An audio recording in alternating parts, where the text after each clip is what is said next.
السلام عليكم ورحمة الله وبركاته. وأنا هلالكن عبد المجيد. habeen wanaagsan ama maalin wanaagsan kaydiin tahayba muuqaalkeenan maanta waxaynu kaga hadli doonaa xanuuno dhowr ah oo soo maray taariikhda adduunka kuwaas oo ahaa kuwo ka darnaa xanuunka maanta ee COVID-19.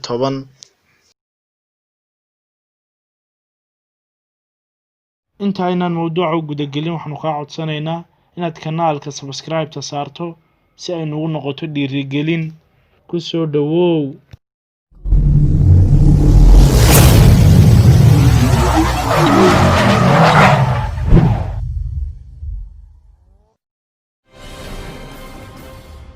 xanuunka koowaad Ebola waxaa lagu tiriyaa xanuunkan mid ka mid ah kuwii ugu halista badnaa ee ku dhufta amaba haleela deegaano ka mid ah Afrikada Galbeed.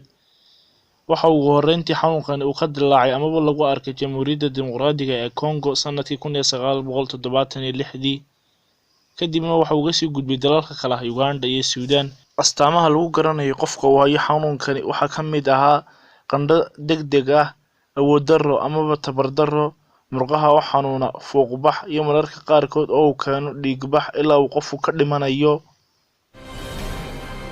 xanuunka labaad furuqa waa xanuun dhulka dhigay tiro dad ah oo lagu qiyaaso 300 oo milyan.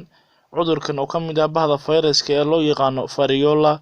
astaamaha qofka uu hayo cudurkanina waxaa ka mid ahaa qandho aad u sarreysa, daal, madax xanuun, finan ka soo baxa qofka uu hayo xanuunkani.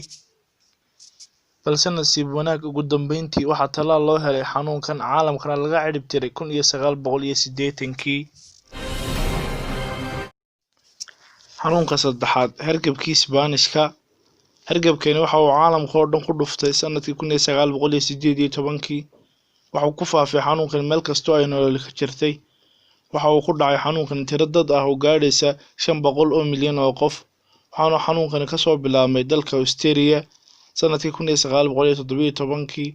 waxaa ku dhimatay cudurkan tiro u dhaxaysa 50 ilaa 100 milyan oo qof. tirada ku dhimatay xanuunkan waa tiro ku bilaabmaysa intii ku dhimatay dagaalweynihii labaad ee adduunka.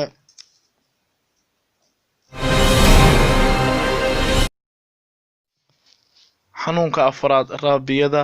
xanuunkan oo uu dhaliyo fayras lagu magacaabo rabies waana sababta ka dambeysa ee loogu magac daray ama loogu magac yeedho xanuunkan.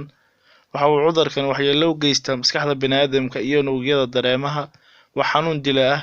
waxa uu xanuunkan uga soo gudbay dadka oo ay ka qaadeen xayawaanadan hoos ku xusan: eyga, bisadaha, dacwada, fiidmeerta ama kibilida, iyagoo xaganaya amaba qaniinaya dadka.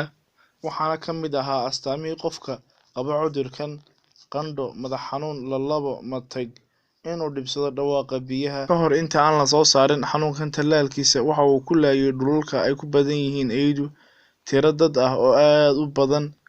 dalalkaas ay ka mid yihiin Shiinaha iyo qayb ka mid ah qaaradda Afrika. muuqaalkeena maanta intaasuu inoogu eegyahay. intaynu dib ugu kulmayno muuqaalka xiga waxaan idinku dhaafayaa sidaas iyo salaamaad.